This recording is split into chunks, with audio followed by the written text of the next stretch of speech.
Follow me, guys, on how I pick up my chicks and the entire day one brooding process, tips, and strategies to achieve success. Welcome back, guys, to Farmer Freak, where we are going to be taking you through the entire process of brooding day old chicks at day one. It was on the 11th of August. That was on Friday. I was called late in the evening. John, 1,000 chicks are left hanging tomorrow early morning on Saturday. Would you come pick them up?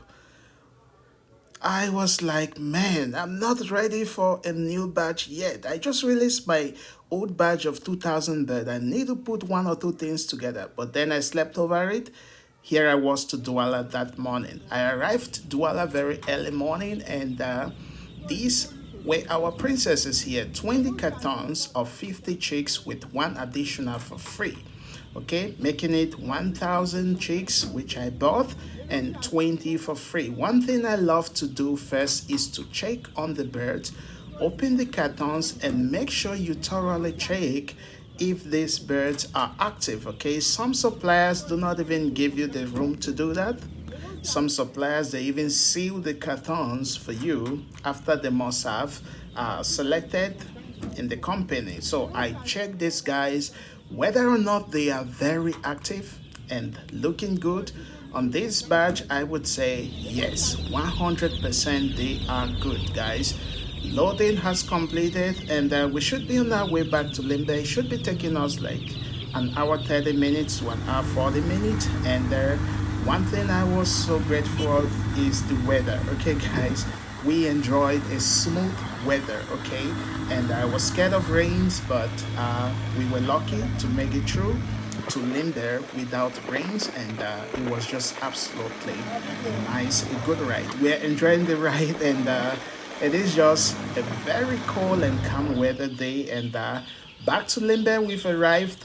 One thing you should know is prior to picking your bird, even though I was taken unaware to come and collect birds, one thing I had done the previous week was to clean my brooder, disinfect, and then treat the litter thoroughly, and then just leave it open for ventilation. Okay, now as a farmer you want to do the same thing so that you should not be caught unprepared. Okay, failure to prepare is preparing to fail. Okay, guys, so I had my brooder treated already, and prior to picking my birds, when I left Limbe that early morning on Saturday, my boy was here putting one or two things together, preparing an anti-stress. You need it to calm these birds down the moment you get them at your farm. One thing I love doing again when I get to farm is to count them. Okay, I count them two, two, two. I should be able to have 25 with an extra one to confirm that we have 51 chicks per carton. But most of the times it is not the case. Okay, you have cartons with the exact number of birds, just 50 exactly, without the extra one. You have cartons of exactly 51. You have cartons lesser than even 50. You have cartons higher than even 51. So the higher cartons will compensate for the shorter ones. Okay, it is what it is. It is always not exact, but this is what we do. We count them again, and you should probably do the same thing. You should do the same thing. And I'm gonna count one or two cartons, and before you know it, our bed should be spreaded and be already active. Like I said, so you can see the extra one. That confirms this carton came complete, 51 birds per carton. Okay, like I said, guys, brooding is all about preparing beforehand. Make sure you set your brooder and you prepare your drinkers, feeders, feed, water, disinfectant, you prepare your vitamins, you prepare your anti-stress, and your litter should have been on the floor, dried for prior to picking your bird, few days to a week, well treated, your lighting source, your heating source, and then don't forget, very important, it is your biosecurity. These birds should be raised in a hygienic environment for adequate growth. Okay, guys. So before you know it, this guy should be spreaded. Okay, brooding JO chicks is an important step to raising them successfully. So I'm gonna be sharing with you some call them tips or call them some management practices, best management practices. Okay, you can see by now we have our guys spreaded, and you can see how healthy they are looking, guys, because they came in and the temperature was just adequate for them. They came in and everything was prepared for them. So they are just finding their anti-stress drinking and they are good. Okay, unfortunately, you cannot help it, but this is going to happen. We lost one bird due to transportation, Douala to Limbe, of course, and the sudden death, you also can't avoid that at times. Okay, guys? So let's talk about number one, okay? Prepare the brooder. Set up a clean and a secure brooder box or area before the chicks arrive, okay? The brooder should provide adequate space for the chicks to move around and have proper ventilation. It should be draft free and protected from predators, okay? That should sink, guys. I don't like it when these guys stick around this much. What I do every after 2 hours, I go around, I wake them to find food. Okay, guys, to find food, to drink water. There are always going to be lazy birds, which you as a farmer, which you as a brooder, you have to awake them consistently, regularly, so they can feed and drink for you, for your own good, to achieve what? Uniformity in their growth. Okay, let's talk about heat source. Okay, chicks require a warm environment, especially during the first few weeks. Okay, use a heat source such as a lamp, a heat lamp, or a brooder heater to maintain an adequate temperature. Okay, from day one, I always start them off with at least 33 to 35 degrees of heat from day one to day 3, and then I decrease it by day 3. And then as they grow older, I keep decreasing. Okay, I'll leave a link to a detailed video which talk about heating in the description and the top comment of this video. Go watch that video after this one, but make sure you watch this one till the end first. Okay, let's talk about bedding. Okay, so it is recommended that you spread clean and dry bedding material on the floor of the brooder. Okay, you should, like I said, like I used to do, I make sure my brooder is prepared 5 days to a week prior to picking my birds. Okay, one thing I observed about this batch is they aren't feeding, and I am finding why, what the problem could be. Remember, a poultry farmer like my mentor in Douala in the VIP farms used to say, John, when you go into your farm or your brooder, go look for a problem. Look for problem, observe problems, and then fix it. So poultry farming, brooding is all about observation. Observe why these birds aren't feeding. Observe why they are looking sick. Observe why their heat isn't enough. Observation is going to help you to administer the right solution. Okay, guys? So always observe and then fix it. Okay? So you have to spread clean and dry bedding material on the floor of the brooder. Suitable options include wood shavings, straw, or paper towels. And then the bedding should be thick enough to provide insulation and prevent the chicks from sleeping. Okay, guys? Another thing is, let's talk about water and feed. What I love to do is I provide fresh, clean water to the chicks at all times. Okay? Fresh, clean water and feed to the bird. They love anything fresh. Anything fresh water, anything fresh feed, they love it, guys.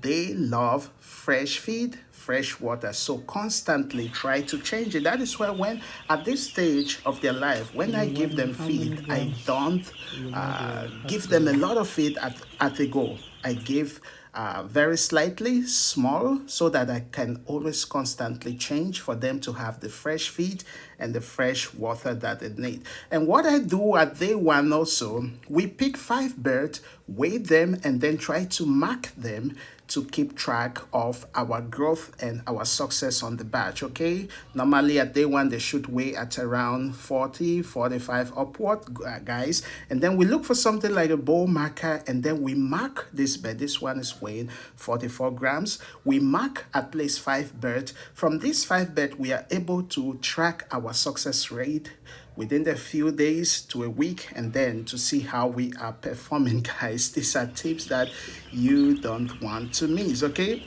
so this is also very good. So provide fresh clean water to the chicks at all times.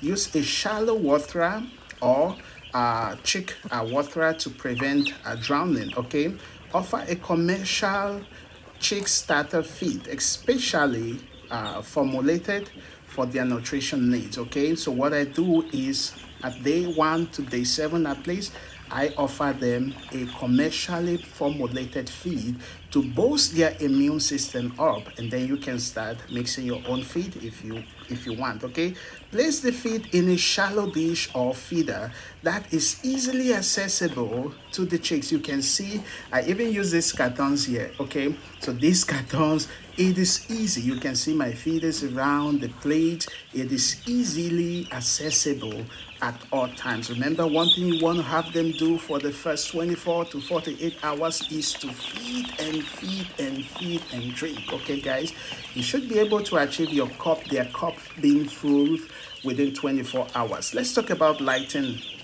Provide 24 hours of light during the first few days to help the chicks find food and water very easily. Okay, after a few days, reduce the lighting period to 18 hours to 18 hours a day, gradually decreasing it. Okay, that point is very understandable, but most people don't do that. They leave their light on 24/7 till maturity, because the more they feed and drink, the more you are achieving your market weight for marketing. Okay, monitor temperature and behavior. Like I said, poultry farming, brooding is all about observation. John, go in and look for a problem, observe a problem, and find a solution to fix something every single day. Okay, guys? So regularly check the temperature in the brooder using a thermometer to ensure it remains within the recommended range. Okay, guys, as you are seeing them evenly spreaded and jumping around, the temperature is just very awesome. Okay, guys? Now, observe the behavior of the chicks to ensure they are comfortable. Signs of being too cold include huddling together, okay, chirping aloud, or trying to escape the brooder.